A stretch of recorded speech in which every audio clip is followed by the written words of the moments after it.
As busy teachers, our to-do lists seem never-ending. Knowing that we will all soon be incorporating Seesaw in our classrooms, it might feel like Seesaw is just one more thing being added to an already full load. But this year, let's take Seesaw off our to-do list and take it to the playground instead. Seesaw's mission is to inspire students to do their best, which as teachers, we love. They offer so many features that can be used in different ways just to make this happen. But just thinking about all the different possibilities can leave a teacher feeling overwhelmed. So let's take this year to head to the Seesaw playground and do a little playing together. Let's start by thinking just how you want to play this year.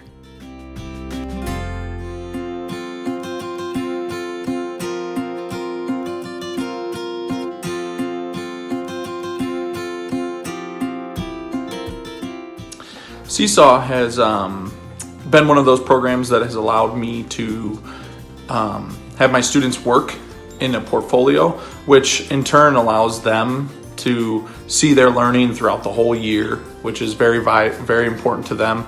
It also then gives them a little bit more of a pride in what their work is because they can go back and see it and their classmates can see it as well.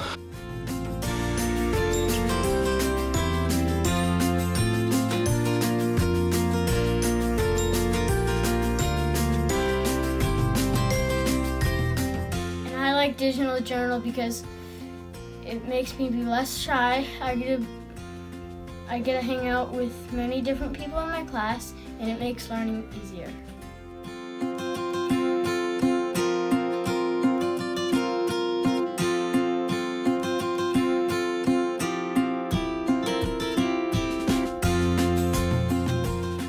We really loved having it at our house. I have one of those kids that says, I did nothing at school today, and if I got a link for the digital portfolio that day, then it gave us a really good jumping off point, and he would get excited and tell me all about what they had done and what he had learned. Also, his grandparents loved it when they were able to see what was going on in the classroom too. It was also really nice to see from the beginning of the year to the end of the year how much more confident he became in working with his friends and describing the problem and the answers.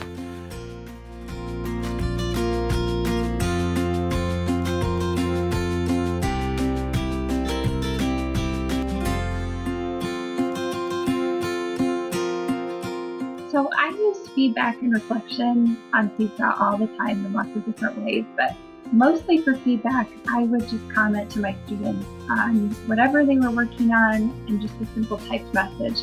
A lot of the time though, I would like to record a message back to them, like, here's what you did well, here's something that you could try next time. And then they would even record a message back to me. And it was just so powerful because we were having that conversation on a task that normally you have once and then you send your kiddo off again.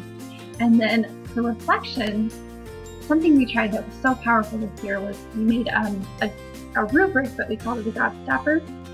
And each part of the rubric was basically success criteria. Your goal was to get to the middle. So our kids use this a lot in writing, and every time through the writing process, we would have the rubric on Seesaw, and then they could color in where they were in the process, and then their goal was to get to the middle, but I could record feedback back to them.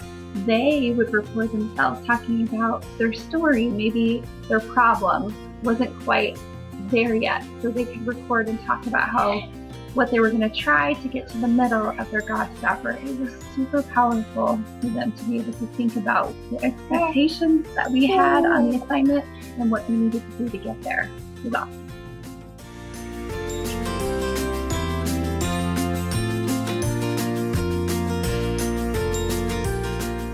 It also allows me for all their work as a whole class to be in a specific spot, which then allows me to give more timely and better feedback to the students, which again hopefully helps them to become better learners and take more pride and responsibility in their own learning and what they're producing as students, which I saw a big benefit, and I saw a lot of my students realize their mistakes and then make them better and do a lot better job the second time.